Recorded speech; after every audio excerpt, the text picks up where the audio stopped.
my countrymen, today I have come to you once again to give you vital information which has been hidden from the people for the last 53 years. What I'm going to say is that had your leaders, had the presidents of the Philippines, from Ramos to Estrada to Gloria Macapagal Arroyo and Benigno Aquino, had they been concerned about the progress of the Filipino people,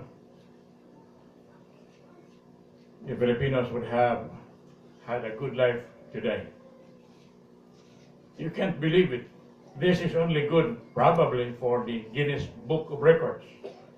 But from 1963, a period of 53 years to this point, a period of 53 years to this point, Sabah, the income of Sabah would have been 250 billion US dollars. 250 billion US dollars for the last 53 years. And that would have given every Filipino out of 104 million Filipinos, 2.5 billion or 2,500 million each. I repeat, the income of Sabah from 1963 to this point is roughly 250,000 billion plus interest. And if that is divided among 104 million Filipinos, every single Filipino would receive 2,500 million dollars or 2.5 billion dollars. Every Filipino by this time would have been a billionaire if our presidents only took care about territories, if only our leaders defended our territories to the last drop if necessary. But we had the most corrupt chain of leaders, from Quirino to Garcia to Marcos and down the line. I wrote a book, The Most Corrupt Generation.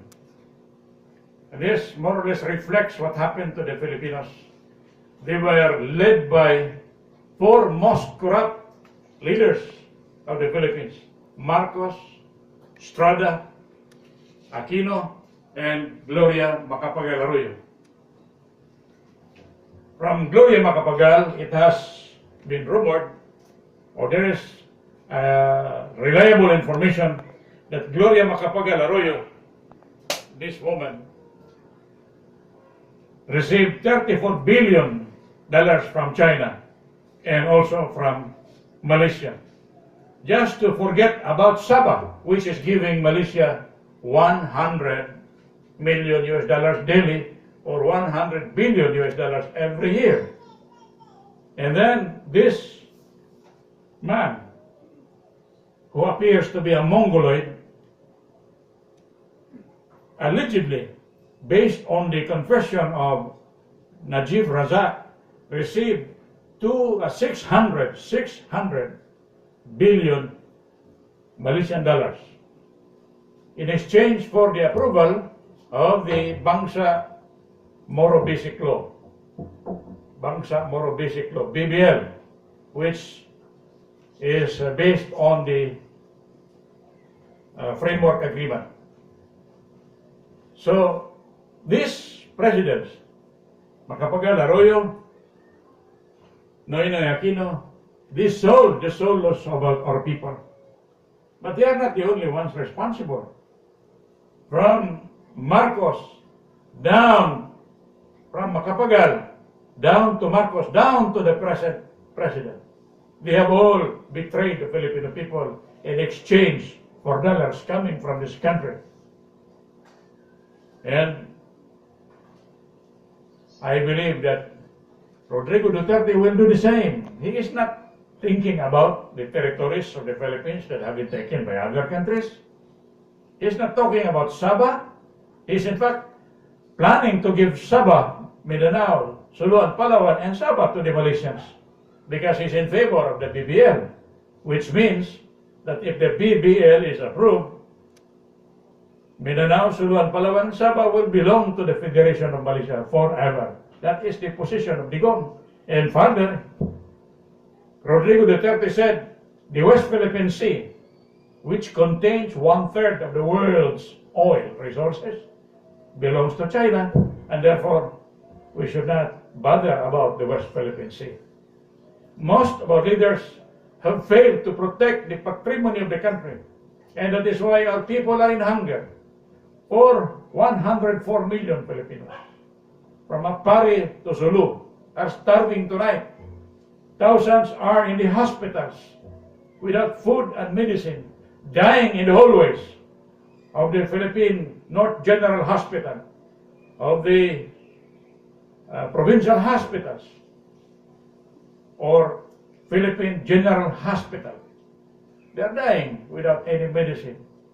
But had our presidents been concerned of the Filipino people, been concerned of protecting the patrimony of the nation, every Filipino by this time would have saved or would have been given 250 or 2,500 billion dollars or 2.5 billion pesos. Every Filipino would have been a billionaire. Roughly, that is the computation plus interest, compounded interest. We would have been a billionaire. Every Filipino would have been a billionaire if our leaders only took care of ourselves, of the Filipino people, not themselves. Sabah here is bigger than Mindanao.